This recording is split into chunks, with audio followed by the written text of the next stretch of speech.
Olá, começa agora o Inteiro Teor, que nesta edição de retrospectiva vai relembrar um pouco da história dos soldados da borracha, que até hoje gera situações que chegam à justiça e tem ainda indenização por danos morais.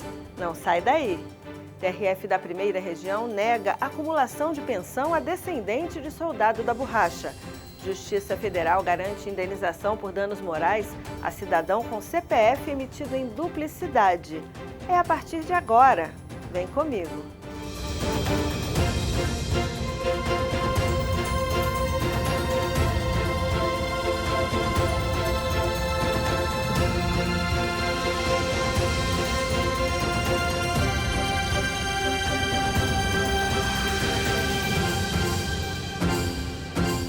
Você já ouviu falar em soldados da borracha?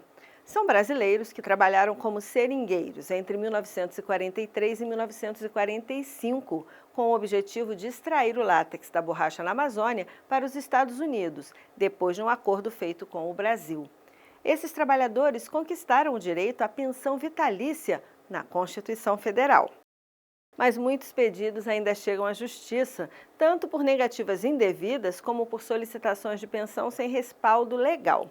De forma geral, o TRF1 tem decidido pela concessão do direito, quando o futuro pensionista atende aos requisitos legais, como na reportagem que vamos ver agora com Ana Paula Souza.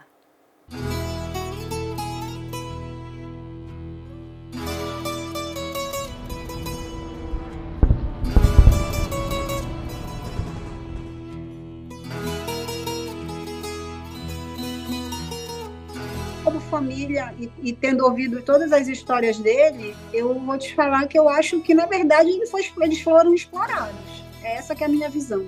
Aí o pai, iludido com a história de que eles iam ganhar não sei o quê, que eles iam ter benefício disso, benefício daquilo, obviamente, pessoas de baixa renda, ele concordou, mas não sabia que a história não era bem aquela, entendeu? Não adiantou nada. Exatamente. Ele ficou como um extrativista rural. Meu pai teve Alzheimer, né? Então, até ele perder total a consciência, ele não deixava de falar nisso. Então, assim, me deixou com muita pena dele, sabe? Tipo, morreu com uma esperança que não existiu. Alimentaram tanto e não deu em nada. Era uma guerra de armas, mas era uma guerra de vida. A indignação de Edna ao contar a história de vida do pai, um seringueiro convocado pelo governo brasileiro durante a Segunda Guerra Mundial entre 1943 e 1945 para trabalhar extraindo borracha na Amazônia, como parte do esforço de guerra brasileiro, mostra a situação de desamparo por parte do Estado com os chamados soldados da borracha, recrutados junto com os militares.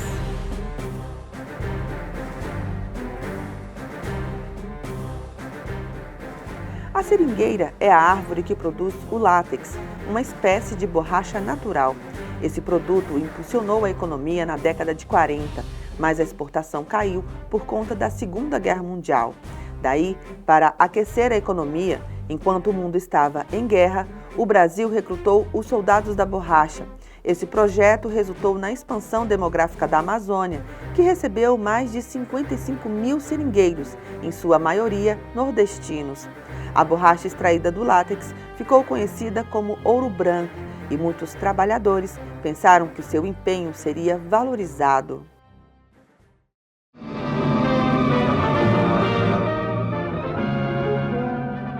Borracha brasileira, para que ações unidas possam ter rodas para seus possantes aviões de bombardeio, botes de borracha para suas forças de invasão, pneumáticos para a sua artilharia móvel,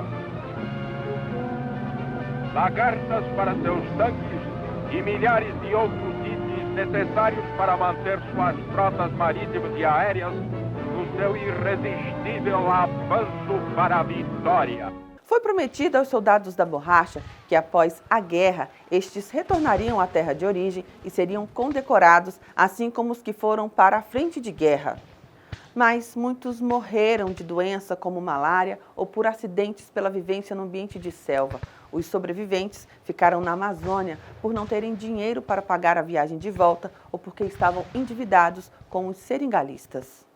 Depois da Segunda Guerra Mundial, acontece essa falta de igualdade, porque inicialmente eles foram tratados como pessoas que vieram para cá convocados por uma situação de esforço, como os pracinhas tiveram na época da Itália, só que os pracinhas eles foram, vamos dizer assim, absorvidos e incorporados no exército, e os soldados da borracha não. O avô e o pai da Edna foram seringueiros, soldados da borracha.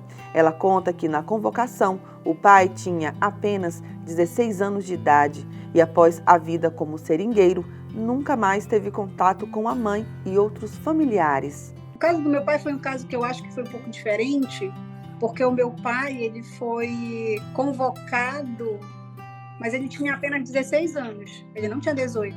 Então ele foi com o pai e ficou com o pai dele lá trabalhando um período. Era uma situação extremamente insalubre para eles, né? Porque ele relata que eles comiam mal, que eles receberam talheres e pratos de alumínio para poder comer, que eles não tinham uma estrutura boa de moradia, dormiam em rede, que eles viam os animais da floresta, sabe, da floresta selvagem, procurando o entorno deles e tal. E foi muito ruim para ele, porque ele saiu de perto da mãe, né? Então ele não viu mais a mãe dele. Ela morreu sem ele ter contato novamente com ela. Eles se perderam de contato, né? Eles perderam o contato familiar. Tanto que eu não conheci os parentes do meu pai, assim, não conheci tio, não conheci ninguém.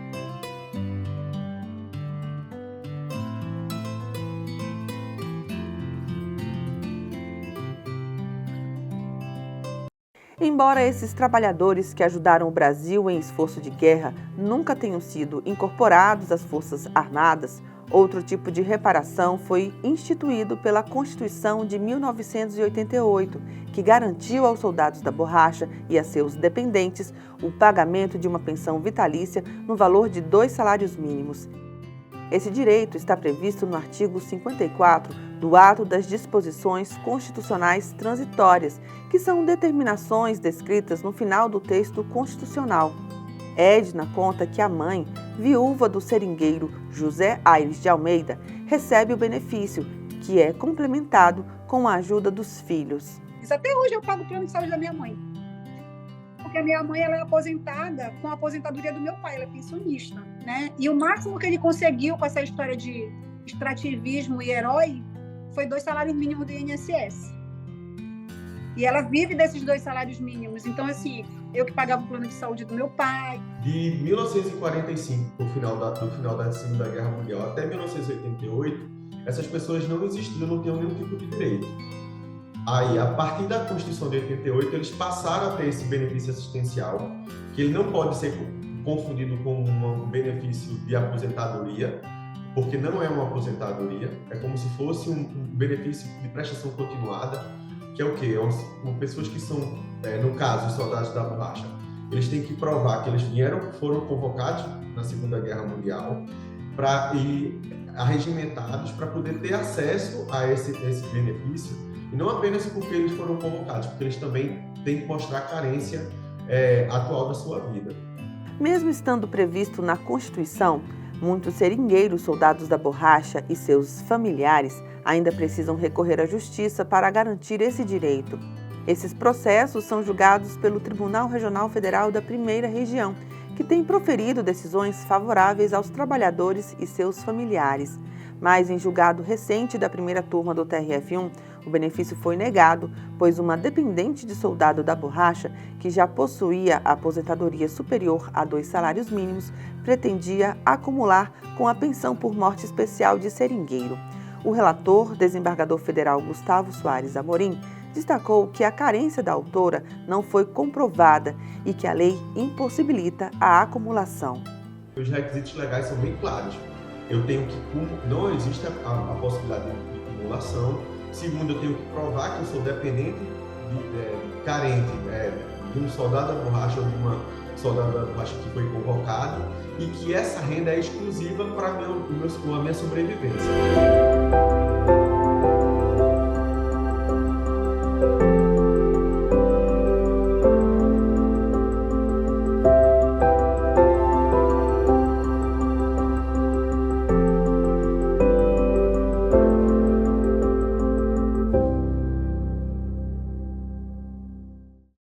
Você já deve ter conhecido pelo menos uma Maria ou um José na sua vida. Afinal, eles são milhões, espalhados pelo Brasil.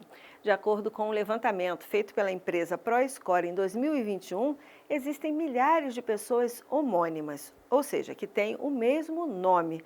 No Brasil, Maria José da Silva é a campeã em homonimia. São 78.403 pessoas que possuem este nome e sobrenome. Em segundo lugar, vem Maria Aparecida da Silva, com 53.743 homônimos. E não para por aí. Entre os 20 primeiros nomes da lista, temos mais de 35 mil pessoas chamadas José Carlos da Silva, perto de 29 mil com o nome de João Batista da Silva, e passam de 20 mil as pessoas que se chamam Antônio Pereira da Silva. E ter uma pessoa com o mesmo nome que o seu pode até gerar situações engraçadas, mas também causar aborrecimento caso haja alguma fraude. Nesses casos, podem ocorrer até problemas com a polícia, a Receita Federal, a Justiça e cobranças indevidas de dívidas contraídas por outra pessoa. Uma das formas de diferenciação nesses casos é o cadastro de pessoa física, ou CPF, emitido pela Receita Federal. Mas e se por um equívoco da Receita esse número também for igual? Conheço uma história assim que chegou à Justiça. Dois CPFs com o mesmo nome e número de inscrição. Imagine a dor de cabeça para quem teve o documento emitido em duplicidade. O caso ocorreu no Piauí, quando o autor do processo começou a ter problemas e descobriu que havia um homônimo seu na Bahia, com um CPF igual.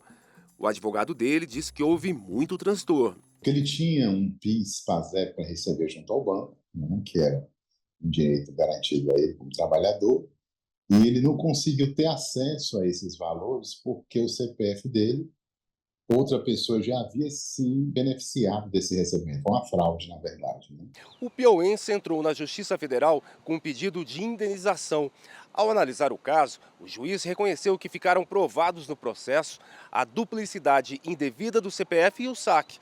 O magistrado condenou a União a pagar a indenização por danos morais.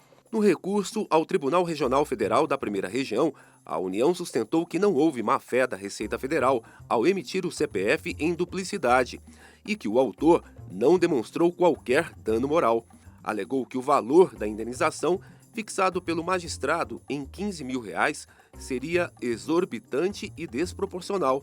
Mas, por entender que a Receita Federal foi a responsável pela emissão de um só número de CPF para duas pessoas com o mesmo nome, a quinta turma do TRF1 manteve a condenação da União. Ao analisar o recurso, a desembargadora federal, Daniele Maranhão, constatou que o autor comprovou sim os infortúnios sofridos em decorrência do fato. Com relação à indenização, ela ressaltou que os princípios da razoabilidade, da proporcionalidade e da moderação devem prevalecer. Assim, consideradas as particularidades do caso concreto, entende-se não haver necessidade de reforma da sentença, no que tange ao valor arbitrado a título de compensação por danos morais, mostrando-se razoável a condenação da União no quantitativo de R$15 mil, montante semelhante ao fixado por esta Corte para situações semelhantes, afirmou a desembargadora federal. Essa ação ela passa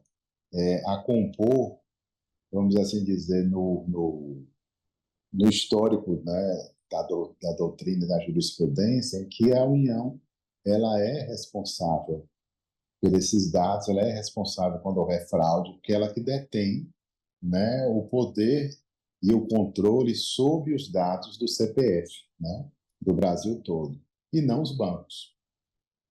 Então, isso aí foi um divisor de águas nesse sentido, né?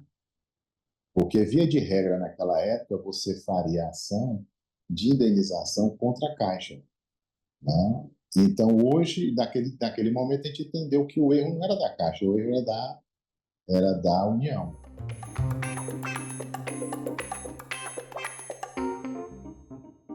Essa edição termina agora, mas você pode continuar acompanhando as novidades do TRF1 no YouTube, no Facebook e no Instagram.